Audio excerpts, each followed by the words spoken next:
ভিতরে আল্লাহ পাক যত সম্পত্তি দিয়েছে সমস্ত সম্পত্তি দুইটা ভাগে বিভক্ত, একটা হালাল একটা হারাম।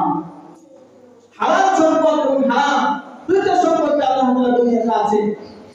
তো যারা হালাল আর হারামকে বাজার বাছাই না করে রক্ষণ করে, তাহলে এই ব্যক্তির মাঝে আর ওই কুকুরের মাঝে পার্থক্য কোথায়?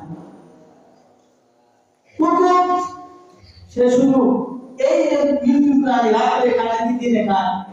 রাত্রেও খায় দিনেও খায়। কিন্তু শিয়াল সে কি দিনে খায়? শিয়াল শুধু রাত্রে খায়। সবুজ সে শুধু দিনে খায়, রাত্রে খায় না।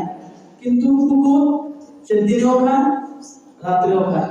তো যে বান্দা দিন নাই রাত নাই সব সময় দুনিয়া দুনিয়া দুনিয়া, কোন সময় মসজিদে আসার সময়টা পর্যন্ত পায় না, তাহলে এই ব্যক্তির মাঝে আর ওই কুকুরের মাঝে পার্থক্য কোথায়? বড়দের দুনিয়া দুনিয়া জীবনা পুরো দুনিয়াটা হলো একটা মৃত্যু প্রাণীর ন্যায়, আর এই মৃত্যু প্রাণীর পিছনে যারা পড়ে তারা হলো কুকুরের মতো। দুনিয়ার ভিতরে যা কিছু এগুলো সব ক্ষণস্থায়ী, কোনো কিছু স্থায়ী না।